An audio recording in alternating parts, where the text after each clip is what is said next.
ragione di non sapere, pettegolezzi, invidia, rancore, aggressività. Eh bien, bonjour à tous, bonjour à toutes. J'ai le plaisir de vous présenter aujourd'hui un nouveau concept de vidéo. Si vous désirez savoir quelle tenue portait telle héroïne dans tel roman, c'est ici sur Fashion Hall Paper. Sans plus tarder, ouvrons le bal avec le dressing de Madame Bovary.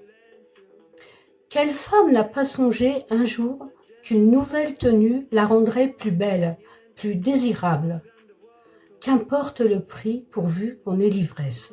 Voici pourquoi j'ai pensé qu'Emma Bovary, en tant que fashion victime au sens propre du terme, serait parfaite pour ouvrir cette série de vidéos. Écoutons à ce propos ce que Flaubert écrit au sujet de son héroïne.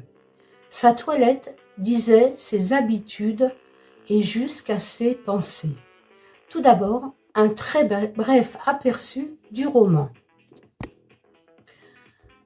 Dans les années 1830, Emma, jeune provinciale, épouse sans amour ni conviction Charles Bovary, médecin de son état.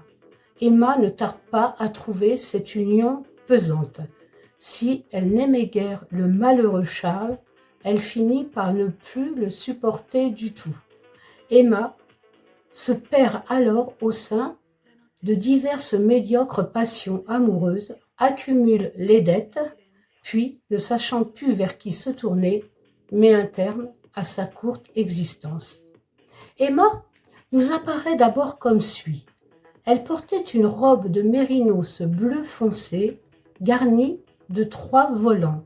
Sa taille était serrée par une ceinture de cuir et ses souliers plats, à talons bas, s'attachaient sur le cou de pied par une boucle de cuivre. Cette tenue suggère alors toute la simplicité et la retenue de la petite bourgeoisie rurale. Puis, elle avait une robe de velours bleu à manches longues, ornée de 3 volants.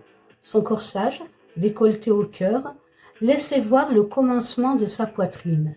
Elle portait au cou une petite chaîne d'or, et ses cheveux, relevés sur les tempes, descendaient en bandeau noir jusqu'à sa nuque. Ensuite, pour son mariage, Emma porte une robe en satin blanc garnie de bouquets d'orangers. Le satin n'est pas de la soie. Emma tente déjà de paraître chic, moderne, mais ne fait qu'effleurer son objectif. Lorsqu'Emma s'installe à Yonville, son goût vestimentaire commence à évoluer et note le début de la fascination de notre héroïne pour les nouvelles tenues, pour la mode parisienne. Elle s'habillait maintenant avec plus de recherche. Elle avait des robes plus étroites, des châles mieux choisis. Elle imitait les modes qu'elle voyait dans les journaux de dames. Lors de sa fugace introduction dans le monde de l'aristocratie, Emma portait une robe de mousseline blanche garnie de 3 volants et ses souliers de satin glissaient sur le parquet. La voici enfin présente pour un court et unique moment dans le monde de l'insouciance et de la légèreté. Concernant sa liaison avec Rodolphe, sa tenue évoque clairement son intention de séduire. Flaubert écrit « Elle portait ce jour-là une robe claire qui faisait ressortir la blancheur de sa peau. Une petite collerette de dentelle entourait son cou et ses manches très courtes laissaient voir ses bras nus. »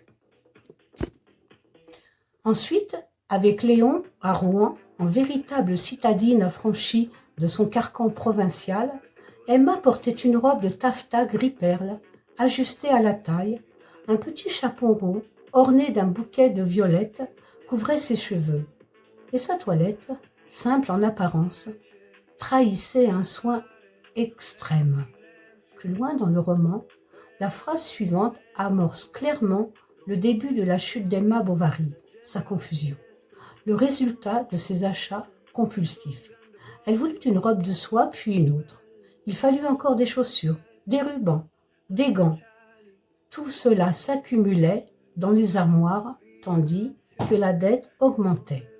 Ensuite, soulignant l'effondrement intérieur de son héroïne, Flaubert écrit « Elle ne prenait plus soin de sa toilette. Ses robes, jadis choisies avec tant d'attention, restaient froissées sur les chaises.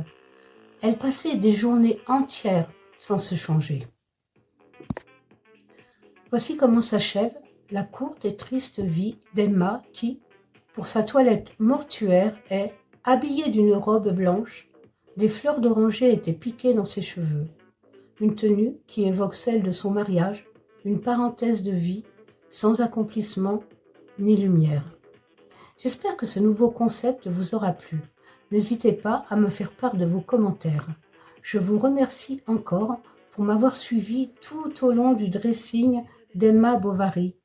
Et à bientôt pour un nouveau Fashion All Paper.